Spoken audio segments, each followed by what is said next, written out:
అభినందన సభ కాదు, నాకు ఆశీర్వాద సభ అని నేను భావిస్తున్నాను. ముఖ్యంగా నేను ఎక్కడ కూడా ఏ సభల్లో కానీ ఎక్కడ కానీ పోయి మాట్లాడిన సందర్భం లేదు. మొట్టమొదటిసారిగా నా మిత్రుడు వంశీ అడిగితే స్టూడియోకి వెళ్ళాను. కాకపోతే చాలామంది అనుకుంటారు ఏదో టీవీ పెట్టాడు, ఏదో చంద్రబాబు నాయుడికి సపోర్ట్ చేశారు, అందు గురించి నాకు టీటీడీ చైర్మన్ ఇచ్చారని ఒక అపోహ ఉంది. నేను అది మీకు క్లారిఫై చేస్తాను 2 నిమిషాల్లో. నేను 1971లో హైదరాబాద్ వచ్చాను. 1972లో ఎన్టీఆర్ ఫ్యాన్స్ అసోసియేషన్ రిజిస్టర్ చేశాను. నేను దానికి జనరల్ సెక్రటరీగా ఉన్నా. అప్పట్లో శ్రీపతి రాజేశ్వరరావు, నెల్లూరు రమేష్ రెడ్డి, మేమంతా కలిసి ఇక్కడ అసోసియేషన్ పెట్టి చాలా కార్యక్రమాలు చేసాం. ఒక కార్యక్రమం సందర్భంగా 1977లో ఇదే మురళీమోహన్ గారిని, ఎన్టీ రామారావు తీసుకెళ్ళి మేము సన్మానం చేసుకున్నాం. ఇదంతా గత చరిత్ర.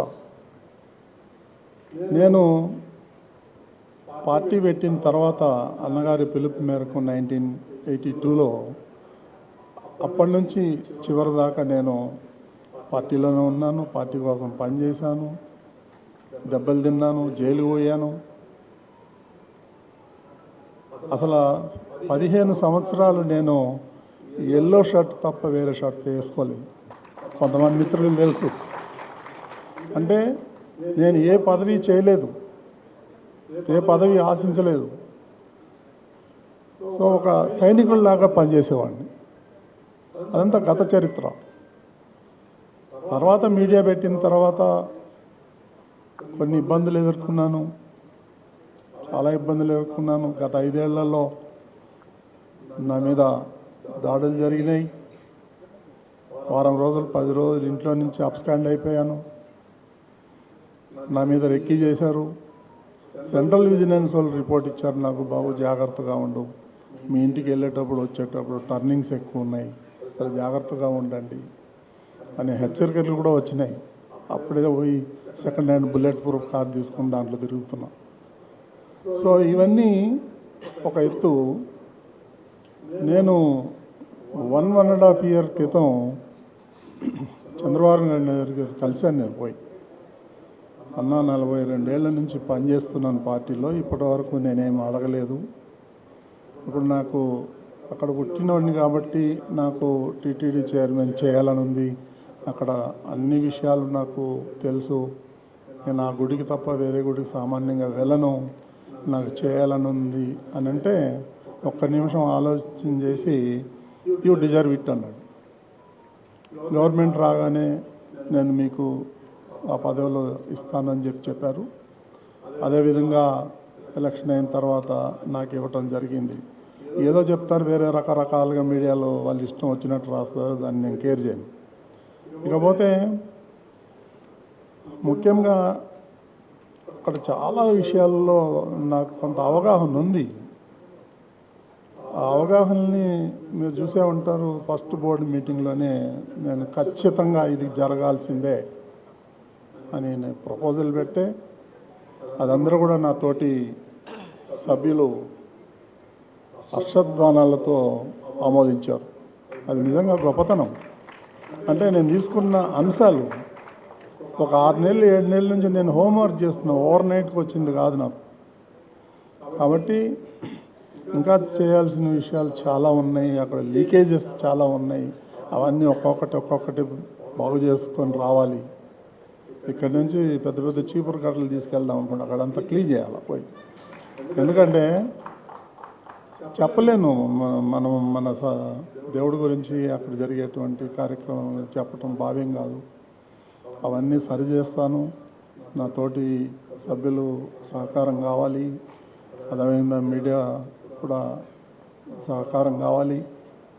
అన్నిటికన్నా మించిన భగవంతుడు నాకు ధైర్యం ఇస్తాడు అని ఆశ ఉంది. నేను తప్పకుండా నా మార్క్ అనేది ఏంటో చూపిస్తాను నేను అలా. ఇకపోతే నేను ముఖ్యమంత్రి గారిని కలిసినప్పుడు కూడా ఆయన కూడా చెప్పాడు, ఇక్కడ ఉన్నటువంటి ప్రజాప్రతినిధులకి ఇబ్బందిగా ఉంది. అదేవిధంగా కేటీఆర్ కానీ బండి సంజయ్ కానీ వీళ్ళందరి నుంచి చాలా విన్నపాలు వస్తున్నాయి. అదేవిధంగా తెలంగాణలో ఉన్నటువంటి జడ్జెస్కి కూడా దర్శనం దొరకట్లేదు, వాళ్ళు ఒక రిప్రజెంటేషన్ ఇచ్చారు. అదేవిధంగా కేబుల్ ఆపరేటర్స్, జర్నలిస్టులు వీళ్ళందరూ ఉన్నారు. నేను ఈరోజు కానీ రేపు కానీ ముఖ్యమంత్రి గారు ఇక్కడే ఉన్నారు కాబట్టి నేను అపాయింట్మెంట్ అడిగాను. అపాయింట్మెంట్ తీసుకుని నేను దీనికోసం ఇవన్నీ చిన్న చిన్న ప్రాబ్లమ్స్ ఉన్నాయి, ఆయన దృష్టికి తీసుకొచ్చి నేను తప్పకుండా అమలు చేస్తాను. అందులో మీకు ఎలాంటి ఇబ్బంది జరగకుండా దర్శనాలు చూసే బాధ్యత నేను తీసుకుంటాను. మీరు ఎప్పుడైనా నాకు ఫోన్ చేయొచ్చు, లేదంటే మాకు పిఏలు సిపిఆర్ వాళ్ళు ఉంటారు, వాళ్ళ నెంబర్లు కూడా నేను షేర్ చేస్తాను. మీకు అలాంటి ఏమి ఇబ్బంది లేకుండా చూసుకునే బాధ్యత నేను తీసుకుంటాను. మీకు ఏదైనా నా వల్ల ఏమన్నా పొరపాట్లు ఏమైనా జరిగి ఉంటే క్షమించమని అడుగుతాను దేవుణ్ణి. నాకు మనోధైర్యం ఇది, నేను గట్టిగా పోరాడతాను. ఏది తీసుకున్నా ఇందాక రవి చెప్పినట్టు నేను సామాన్యంగా ఏది టేకప్ చేయను, టేకప్ చేసే దాన్ని అంతు చూస్తా, ఎవరికి భయపడను. మీకు అందరికీ తెలిసిన విషయం, చాలామంది సీనియర్ జర్నలిస్టులు ఉన్నారు ఇక్కడ. నేను అతి మొండివాడిని, నేను దేన్ని వదలను, నేను నిజాయితీగా ఉండా. మొన్న కూడా అధికారులతో సమావేశం పెట్టాను. నేను కొంచెం తేడాగాడిని, నాతో కొంచెం జాగ్రత్తగా ఉండండి మీరు, నేనే తప్పు చేయను, మీరు తప్పు చేస్తే మాత్రం వదిలిపెట్టనని. సో ఇప్పుడు కొంచెం సర్దుకుంటున్నారు అందరూ. ఓవర్ నైట్ అయ్యే పనులు కావు, ఒక్కొక్క డిపార్ట్మెంట్ పిలిచి దాన్ని క్లీన్ చేసే పనిలో ఉన్నాను.